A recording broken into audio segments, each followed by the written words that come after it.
All right, well, we will get going today. Welcome everyone to our learning community. It is February 11th, and we're really excited. We always get excited when we get to have students featured, especially students from Minnesota. And we're thrilled to have Jordan and Addie here today with us.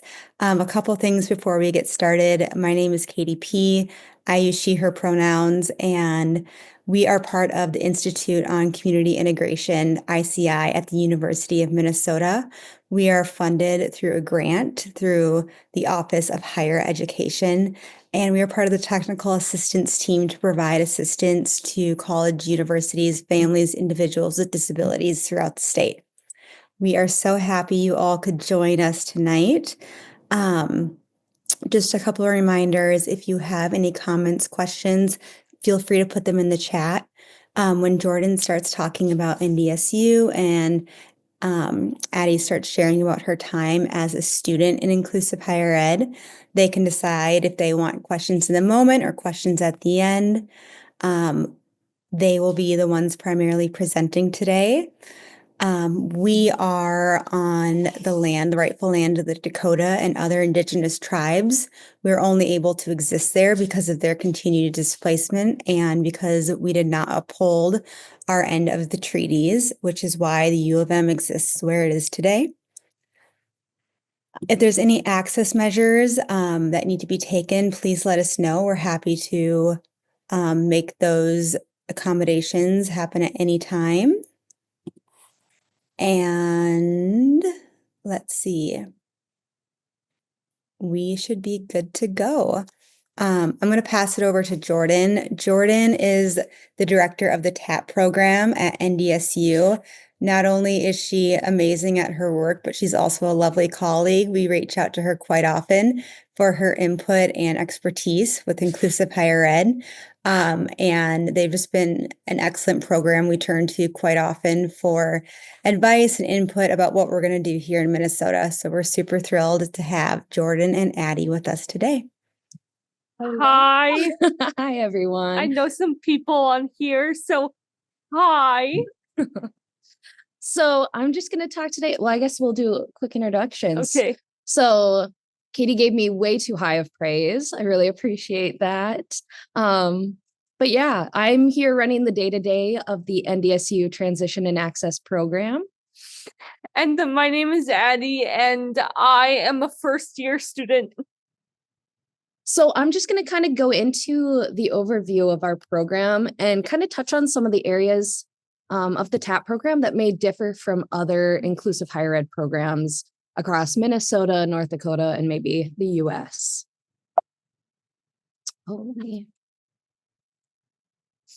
So the TAP program is a 3-year comprehensive program. And so students who apply and are accepted into the program come and kind of build over the 3 years to learn some skills for employment and just overall independence. And so students at the end receive a certificate of completion from NDSU. And so we're targeting at young adults who are 18 plus who have intellectual or developmental disabilities. So looking at the overall program eligibility, so again, we want that IDD diagnosis as the primary or secondary disability. The student must have exited high school prior to applying to our program. They must be 18 plus. They must have formerly been eligible for special education services. They do need literacy skills for class assignments. But when I say that, like, it's a very generous thing to say literacy skills. There are a lot of accommodations that we can do to help students who may not have great literacy skills.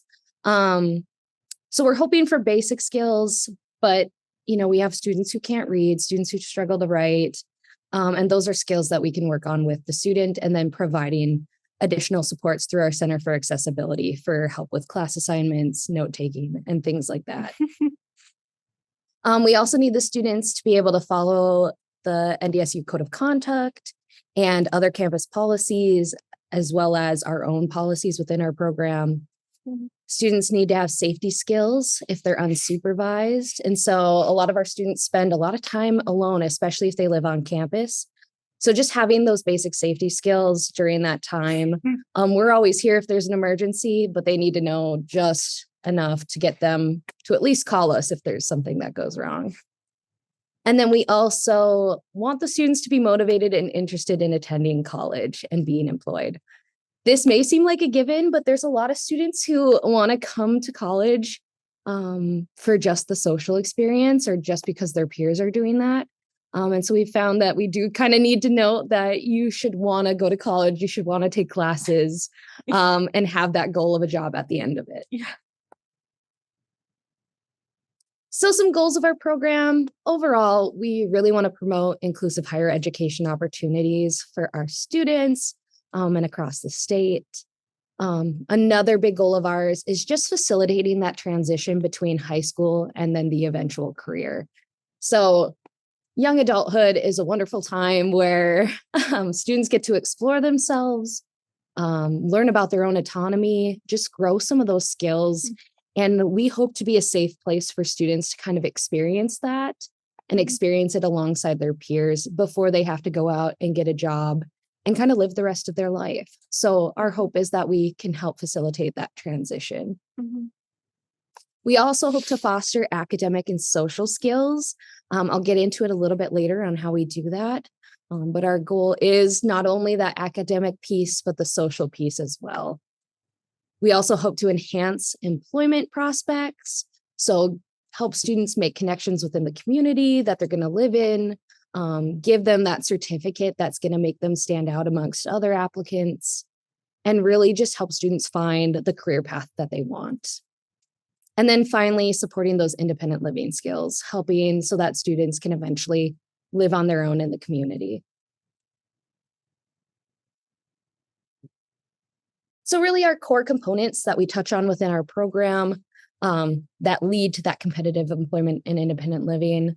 We focus on academics, students' vocational skills, independent living, self-advocacy, health and wellness, and social and communication skills. So we touch on these in a variety of different ways. One of the core components or our core ways that we do this is through our seminar classes. So each semester, our students take seminar courses where we touch on these areas and ensure that students feel competent before they're transitioning into the real world. And so looking at our program, again, we're a 3-year program. NDSU runs on a semester schedule. So we have fall and spring semester each year. We have just core classes that we outline for students to take that we feel as a program and as NDSU as well, we've collaborated with professors. There's just core classes that we feel students should take. So not only they're successful in college, but also when they leave. And so I'll just highlight the first year for you guys. So a core class is the skills for academic success. So it's a 189 and we give our students the flexibility of choosing which department they would like to take that from. Like Addie took her 189 from biology. I did. We have some other students who take it through like the English department, through different sciences. So it just gives the student an opportunity to maybe connect with some of their classmates if they're taking those classes, or just experience kind of different avenues of education. I'm just going to say something. It wasn't hard to do biology because it was just like listening to presenters all the time. Yeah. Yeah. So those initial skills for academic success, the nice thing is we're not getting too much into the content area. It's just those skills. We also require students to take University 101, which is basically just major exploration, helping the students kind of find what is their interests. Do they want to stick with what they came in with? So like Addie's kind of on the business track. Yeah. Does she want to stick with business or does she want to do something else? And so that's just a class where they can explore and also learn some of those academic skills to be successful in college. Yeah. We allow in that first semester a couple electives. So if students want to take on a few more classes, they can pick some electives. Addie took a business class. I did. It was so fun. And so it's just giving them an opportunity to kind of start to figure out, is this the right path for me? And then we also do employment, independent living, and social hours that first semester. And so each of those kind of build as we go. The work experience, we start maybe with a class, depending on the student's level. So if a student already has employment experience, then we push them down the line to maybe just getting a job right away. But if a student hasn't had that experience yet, we might do job shadowing. We might just have one-on-one sessions where we talk about what kind of job and what kind of skills we need to learn before we do get a job. Working on resumes, how to create a resume, some of those skills. Yeah. We also have the independent living. So we have our peer mentors go in and help students in their dorms. And then we also teach in our seminar classes some of those independent living skills. And then finally, everyone's favorite is the social time. So we just have different social events that happen on campus that students attend just to get them out there and connecting with the community. Mm-hmm. And so the semesters kind of continue in a similar fashion. We have our core like wellness classes, different one-on-one classes for students to take. And a lot of it is individualized. So students get to pick. We sit down at the beginning or like mid-semester when registration opens and ask the student, what classes do you want to take? And then we find some of those and then fit in some of our required courses as well. Yeah. So something that really does set NDSU apart is not only our classes, the flexibility for students to take the classes they want to take, but also our career pathways. So when Molly and I were sitting down and kind of figuring out what we wanted to do for our program and how to make our certificate more meaningful, we created these career pathways so that students could focus the classes that they took towards their eventual career goal. So we have our entertainment, athletics, and arts as one category, hospitality and business management as another, which is what Addie's in, education and childcare, computer and engineering, animal science, and agriculture science. So the overall goal is for students to take classes under these categories. And we've worked with professors across campus to kind of figure out what are some core classes that students should take if they want to go into a job in this field. And so we have suggested courses for students to take. They still do have the autonomy to pick classes as they want. Some students know that they're good at cleaning and they just want to do a janitorial job and they really don't need a specific category. So those students might pick and choose a little bit more based on their interests. But someone like Addie, who has a real goal at the end that she wants to have her own business, then we really do focus in on that career path and making sure she takes the classes she needs to have a meaningful credential at the end. So kind of breaking down some of the core components of our program. So we have our academics component. Again, I kind of talked about at the beginning, we are really connected with the Center for Accessibility and Disability Services. And we work with the accessibility specialists to provide students the accommodations and support that they need.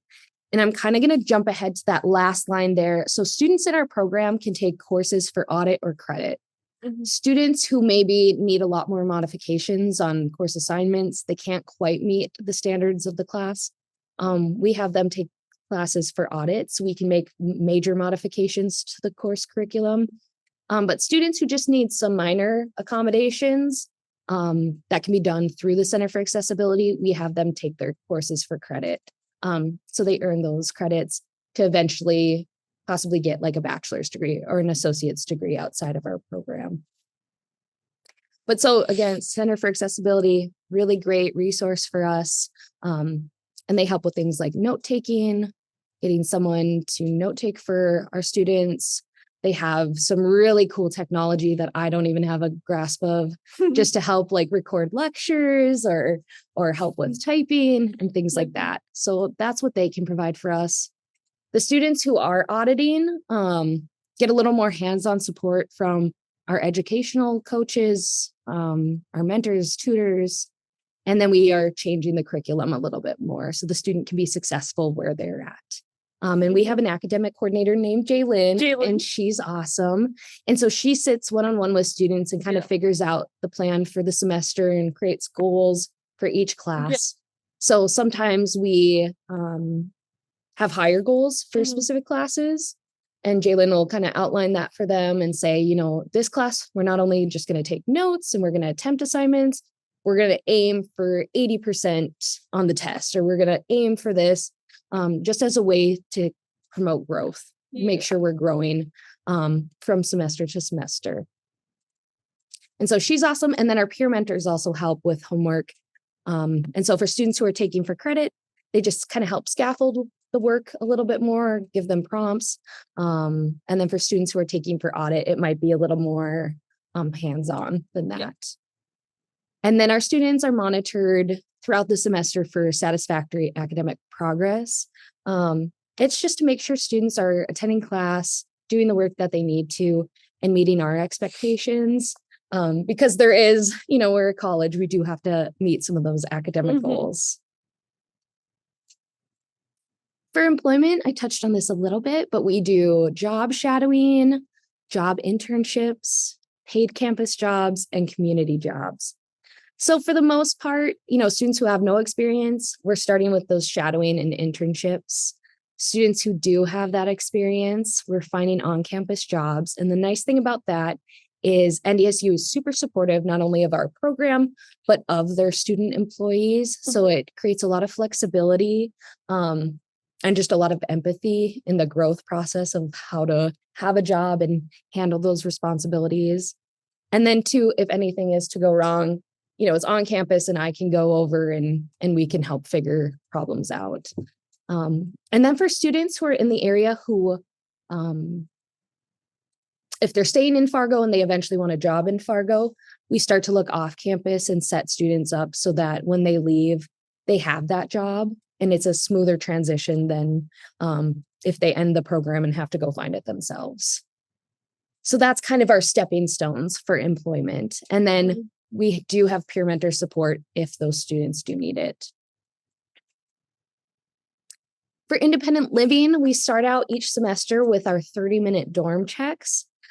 So beyond the seminar courses where we teach some of those skills, we have the peer mentor go in and help make sure like laundry's getting done, the room's getting cleaned, garbage is taken out, and just kind of evaluating how the dorm is going, making sure that everything's okay. And then over time, we fade that check-ins once independence is established. And I will say we have a fantastic group right now. All of them have graduated out of their independent living checks because they were doing such a good job, which is quite shocking because I can't even do that. So we're really proud of that we have such an independent group who can handle themselves in the dorms. But yeah, just based on the student needs, we are a little more hands-on. That 30-minute check-in may turn into an hour check-in, or it may turn into a couple times a week, depending on the student's needs. But most students, surprisingly, have done really well once they kind of get into their own flow. The social component, everyone's favorite, yay! We do a variety of different things. So NDSU is awesome, and they already host many different campus events. And so students take peer mentors and go to the different events. Sometimes they go on their own, so we don't even facilitate it. And they may meet up with peer mentors, or they may meet up with friends from the dorm or friends from class. But they are fully immersed in the campus social culture. We also provide our own social events through TAP. So we have our Monday night bowling night, which is a lot of fun. And then we do Thursdays. We're trying to be consistent about our Thursdays, but we do a different social event each week on Thursdays as well. We've done movie nights, we've done crafts, a variety of different things, and it's all based on like what the students want. And that just provides another smaller environment so that students who might be uncomfortable with a campus-wide event have other opportunities that are a little bit quieter, a little bit smaller, and easier to kind of approach people at. And so that's also through our Bison Unified group, which is a club that we have created here on campus. that really just promotes inclusion of people of all abilities and all backgrounds. So that's pretty fun. Oh, So here's some of our fun events. To the far left, we have the day we did cooking. So we made cookies for our cookie exchange. it was fun. Yeah, our holiday party. And so that was pretty cool. Each student got to pick the cookies that they wanted to make. And so we had peer mentor support. We had myself, Molly. Yeah, and we just had a fun baking day. Yeah. So that was a lot of fun. Yeah. It was. We also have students going to different athletic events across campus. So the middle photo is one of our students, Alexander, with Thunder, our school mascot. And so that was a really cool opportunity. She got to go and attend the football game and get a picture with our school mascot. We also have students who like to go to basketball games and soccer games and wrestling. So they're across campus all the time. And then the picture to the right is the bowling group. So we have some hardcore bowlers within the TAP program. Yeah, we do. And we're hoping to start a league soon with our Bison Unified. So stay tuned for that. That's really exciting. I'm definitely going to join. Yeah, but so we have a lot of fun, different things that students get to do just kind of based on what they like and their availability, really. So just really coming back to this peer mentor support, we could not do this without our peer mentors. They are super amazing. I cannot say enough good things about our peer mentors here at NDSU, but they really just help with class participation. So if, like I think of Addie in her business class, there was a lot of like group work and going to meet new people. Yeah, and so having a peer mentor be able to help you kind of find someone for the group or just helping with things like that. And then homework or assignments in class, just helping to scaffold that work, going to different social activities. We really don't have a lot of students who need someone with job experience yet, but going to different job experiences and helping with that. Independent living. And then just based on the student needs, we have peer mentor support. So it can be a variety of different things where we have a group that's working on getting their permits. And so we have peer mentors who are helping with that, just quizzing students, helping them with their problem areas. So it's really open to what the students need. So now we're going to pass to Addie. Okay. I have some questions for Addie that she is going to answer. And then at the end, you guys can ask both Addie and myself some questions. Yeah. Okay, Addie, why did you want to go to college? I wanted to go to college because I wanted to be different than my classmates that were going into an 18 to 21 program at my school. And not very many, like as you guys know, not very many people with intellectual disabilities don't really get that chance to go to college. And so I wanted to go to college because I thought that was cool. Yeah. How long have you been in college? I have post-it notes. Don't blame me. No, you're good. I've been here one semester and this is my first year of college. And how has it been going? I love it. Okay, I love good. college. That's what I hope to hear. What classes have you taken? I've taken business classes, seminar, which is fun. We were talking before this in this like this presentation. We were talking about like how Jordan this morning was teaching us about doing stuff with the emojis on the computer, and we don't tell anyone else, but we use Chat GPT. You probably don't know what that is. Yeah, we're learning the newest technology in our seminar classes. Yeah. Nice. Which one is your favorite class that you've taken?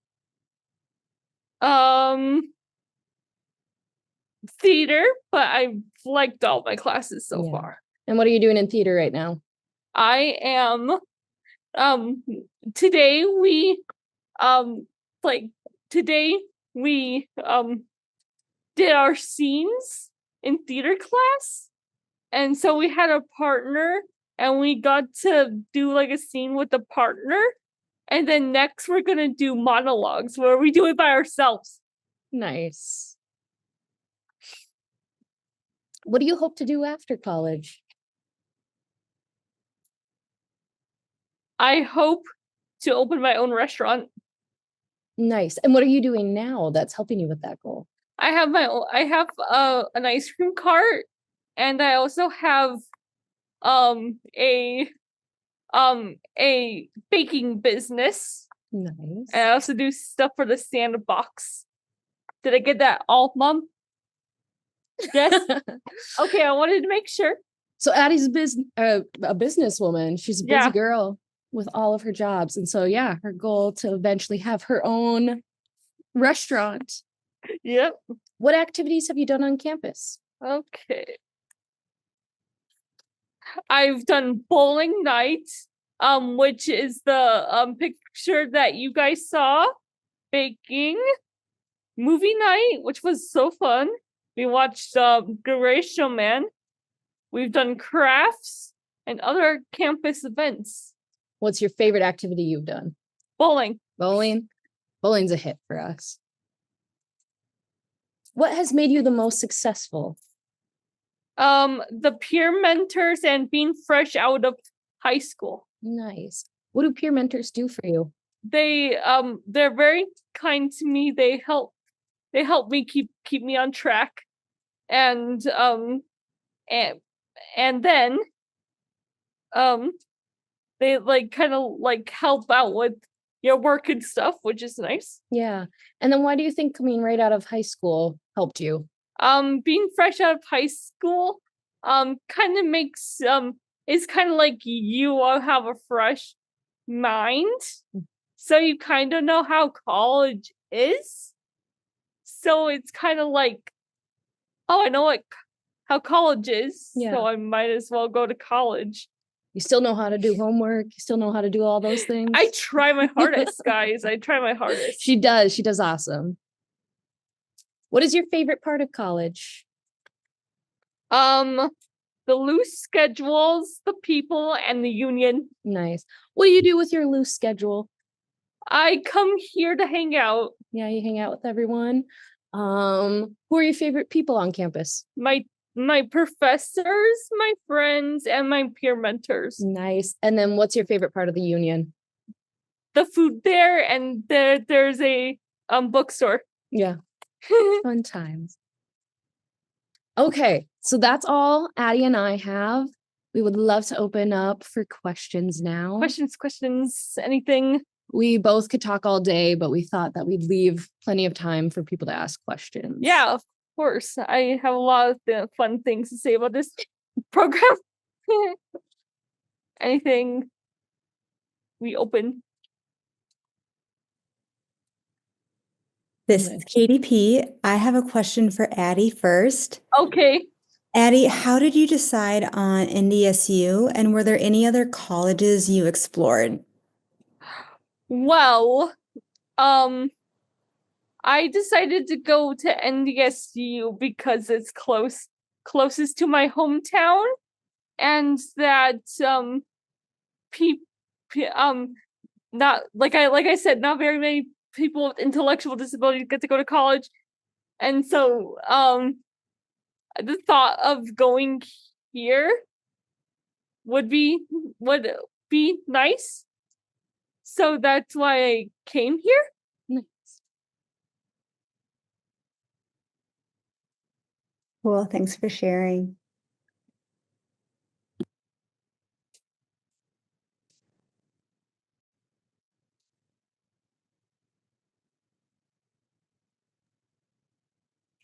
This is Eva. I have a question. I know some schools have a class where you can learn about how to use the library or how to use maybe the laundromat, different things on campus. Do they have classes like that there? Yeah. So like using the laundromat, that's something that we'd have peer mentors do with our students. But just navigating campus, that's our seminar 1 class. Mm-hmm. And so we teach students to like ride the bus, or Yeah. like what does student health services do? How do you access the gym? What does the gym even look like? And so we spend a lot of time having guests come in, like campus police, Yeah. student health services. We go and visit a lot of places. Yeah. And it's just to help get students familiar with the campus and the services that are on campus. Yes. And that's kind of the time where we leave a lot of cushion room for students just to ask questions. Because from one group to the next, there's a lot of different needs. Yeah. And so just leaving extra time in some of those seminar classes for students to ask for help with different things. And then we create lessons out of that. And so our seminar classes are quite flexible. We have an overall goal, but we really fit it to the group. I appreciate that you have that, because a lot of times students had to figure out lots of different things by themselves. There may be some orientations, but they really don't go into depth, and you can get overwhelmed. The bigger the school, the more overwhelming it is. So, thank you for having those seminars. Yeah. When we open them up to the whole university as well. So they're inclusive classes, and it's amazing. The more people start to hear about it, the more we're finding students wanting to enroll, because they don't know how to navigate. They don't know how to ride the bus, and they want a friend to go with. And so, yeah, we're finding that it just seems so simple. Like, have a class for this. And now we're having people flock to us. Yeah. This is Katie. I'm going to read some of the questions from the chat. This one's for Addie. Do you have any advice for families who might be nervous about sending their child to college? What would you tell an anxious parent or an anxious mom and dad? Well, I would say let your kid do it if they want, because if they want to, that's their decision. And so like let them make the decision, and then you can just, if you are concerned about safety, don't be, because it's very much very very safe here, and it's safe here, then I wouldn't worry. Thank you. It looks like this question is maybe for Jordan and Addie. Do you have students in the program who do not live on campus? Me. Yeah. Do you want to talk about that experience? So you guys, sorry to bring it to you, but I don't live on campus. I live at home with my mother and my siblings. Yeah. And so we have 2 students right now who commute. And it's just kind of about fit. So we recognize too, like, people do it for a variety of different reasons, whether it's they're not ready to live on campus alone, whether they have different needs that make it so that they can't live on campus alone. But like, we're bringing in some new students, and one of the students said, I've never slept overnight alone anywhere. I've never had that experience, and I don't think I'm ready to do the whole college thing plus that. And so we acknowledge, like, yeah, that's huge. And if you have family in the area that you can stay with, stay, and like, hopefully we can help you transition into college life in a dorm on campus. But for some people, that's just not the goal. That's not the goal for them. And so it's not worth spending all that money to live on campus if that's not what our goals are. So we do have a variety of different options. Yeah. We do like being on campus. It allows for more spontaneous things. Like, I know poor Addie has to be at the mercy of us last minute saying, oh, this is happening on campus. Yeah. So living on campus allows you to kind of do some of those more spontaneous things. Yeah. But it works. And Addie gets to hang out on campus with us. Yep. So she still gets some of that independence, and we get to do Yes. different things. Yes. And she's navigating the campus so well, Yep. just off on her own. So both are good options. It just kind of depending on what the student needs. All right, we've got 2 more questions. Tell us about paying for college, Addie. What does that look like? And was there any assistance in that? Thank God there's a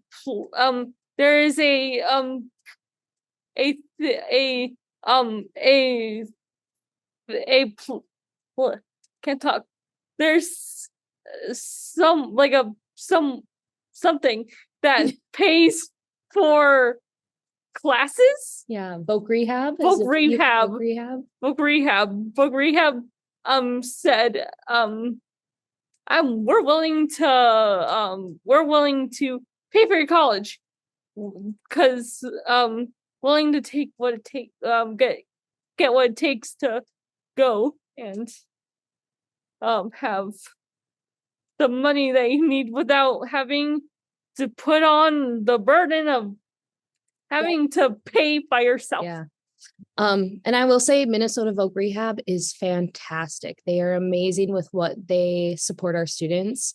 In comparison to North Dakota, like North Dakota hardly gives anything. So it's great to be a Minnesota student coming to NDSU. Yes. Yeah, they provide a lot of support. There's different scholarships for students that students seek out.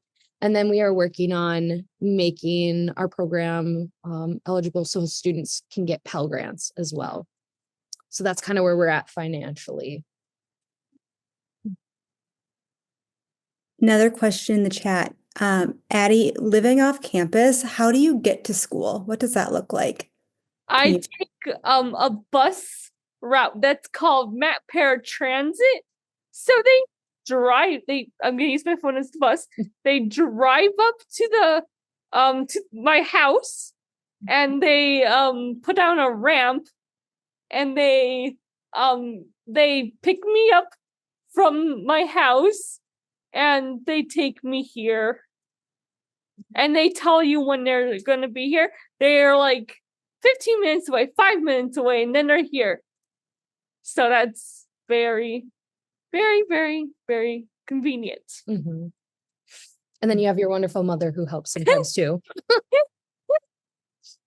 Yep. Awesome. Addie. Jordan and Addie, my name's, can I go, Katie? Yeah, you're good. Okay. My name's I'm a teacher who is trying so that I can support my families and kind of give them. You're cutting out. Maya, you're muted. Oh, nuts. Okay. Yes? Yes. Yeah, I can hear you. Okay. So I'm a teacher, and I'm just learning so that students in high school, families, about inclusive opportunities. So your information is so helpful. I have a couple of questions for both of you. George, how many students do you have in your program right now? We have 11 currently, and then we're accepting 10 more for next year. And so kind of about the size that we take every year is about 10 more students. Awesome. And then what are the age ranges of your students? So right now we really don't have an upper limit. So we do require that students are 18, but we are accepting students far and beyond.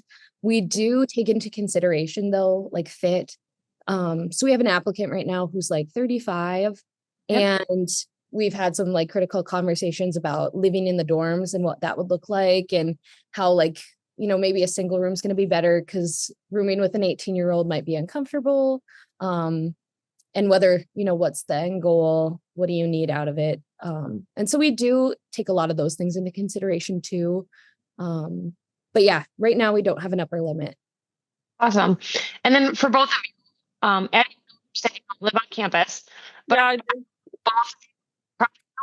people in the program, could you just give for some campus, what could you walk through maybe what the typical day would look like? A typical day? A typical day?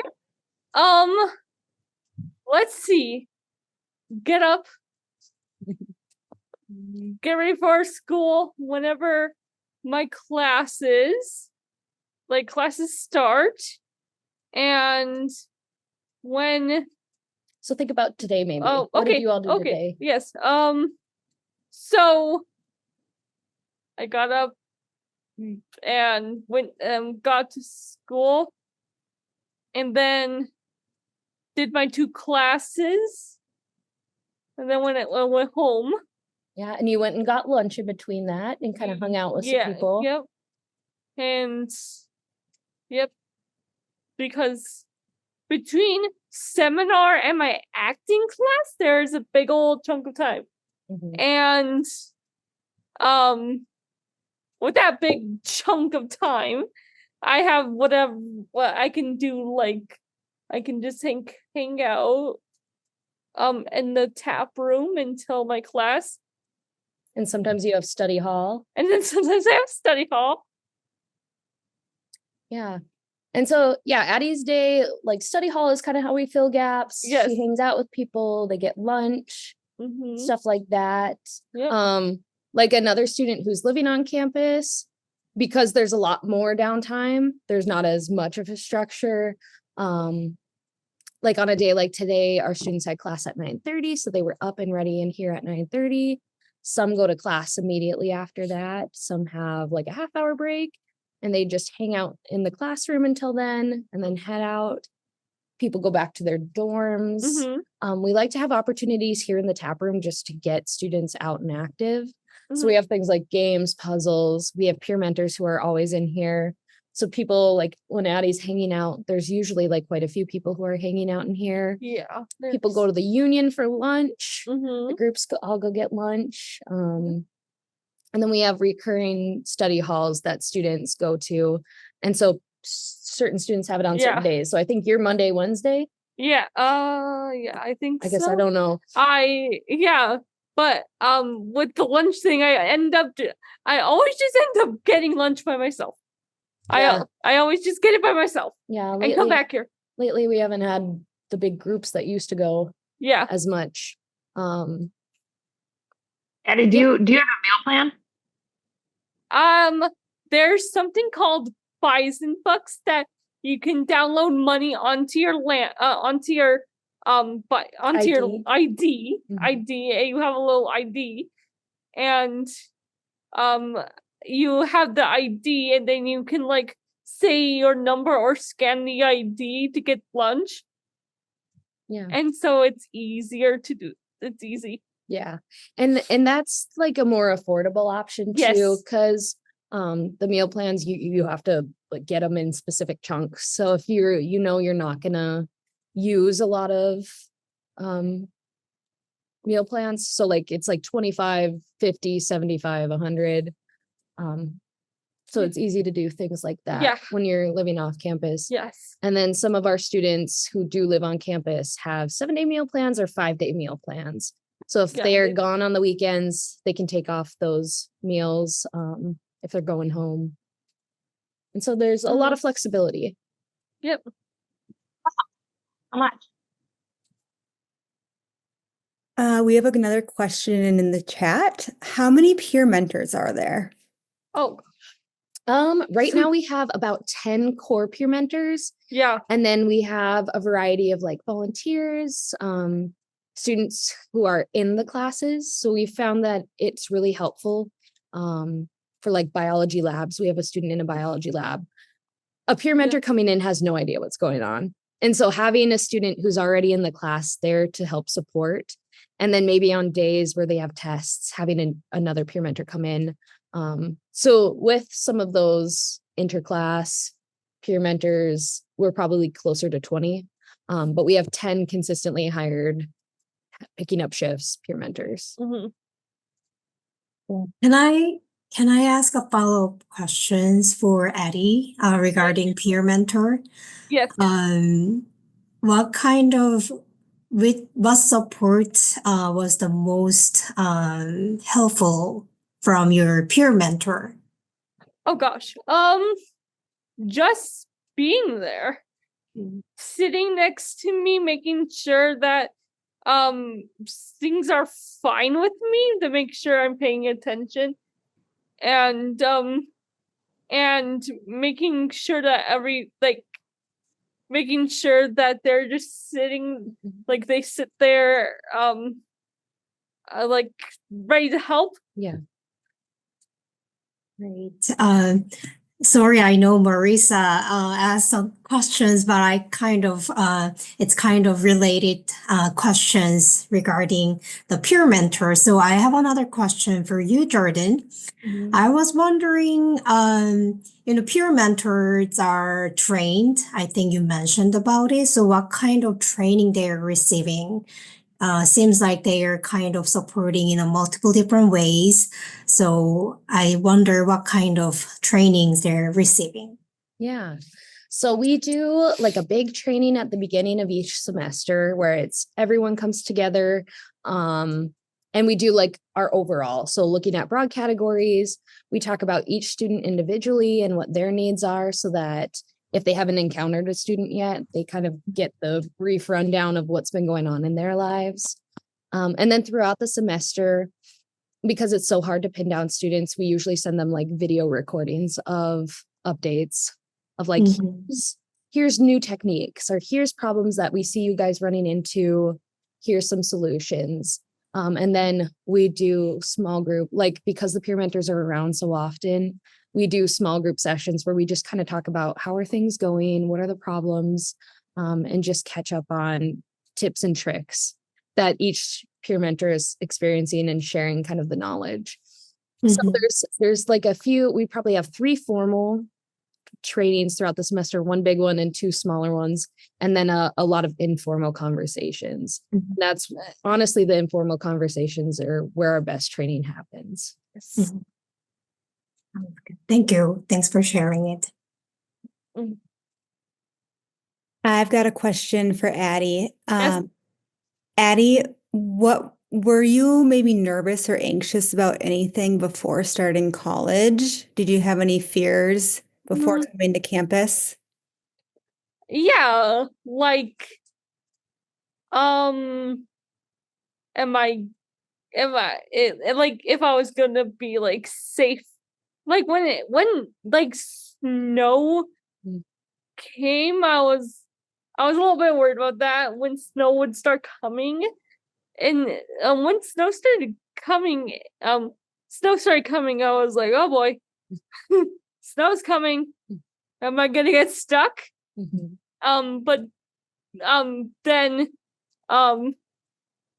we got that talk from that police officer, and I was like, oh, there's a way that I could be safe. And then you were also, I know you were nervous about finding your classes too. Yes, right? yes. Yeah. So thank God for the peer mentors. They know where to go. Yeah. And we, the first like couple weeks, have peer mentors meet in like a common place, like at the union, to help walk students to where their class is. And then increasing that independence and having them get there themselves after that like first few weeks. Yeah. We've got one more question in the chat. Addie, this one is mostly to you again. Is the campus wheelchair accessible, and have students around you been helpful? Yes, I would say so, because if it like if I were like to need something, I am a little bit nervous on, like, I would have to say I'm a little bit nervous on asking if a random person. I probably wouldn't be comfortable, but I know that there's a chance that I could. Yeah. And if I really needed, if I was desperate, I would. Good. And then is all of your classes are accessible for you to get in and out of? Yeah. I've been, kind of. There's been some snow. Yeah. So I'll build on that. It's just been a hard year with snow. The snow has not been great to clear. Yeah. And so even when they clear the snow, there's still so much ice and things like that. And so that's been kind of tricky for our wheelchair users. Yeah. But as for classrooms and buildings, NDSU does a pretty good job. And if a classroom isn't accessible, the Center for Accessibility is really quick to find a classroom that is, and they're willing to make the switch to make sure that our students are comfortable in the class. So I think we do a good job with that. Outside though, in the winter, that's been our Yeah. struggle this year. Who asked that? What do you think? My mother. I knew it.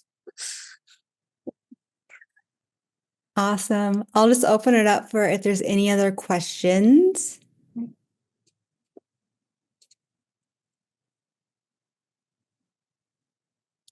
All right. And then Jordan and Addie, if anyone wanted to get a hold of you, would you be comfortable adding your emails in the chat? Yes, we can Do you want to ask you any follow-up questions? You know my outlook. I think I do. Give me 2 seconds to make sure I have Addie's correct one. This has been recorded, and yes, we will be sharing slides. Thank you, Mary, for asking that. There we go. Beautiful. All right. Well, thank you so much for everyone for joining us this evening. Jordan and Addie, especially thank you to you for being such great guests. We always love hearing about what awesome students are doing in Minnesota, and we're looking forward to having programs like the TAP program in Minnesota over the next couple of years. So, Yeah, it's exciting. Thank Yeah. you guys. Thank you. Yes. wonderful. Thank you all. See ya. Thank you, Heather.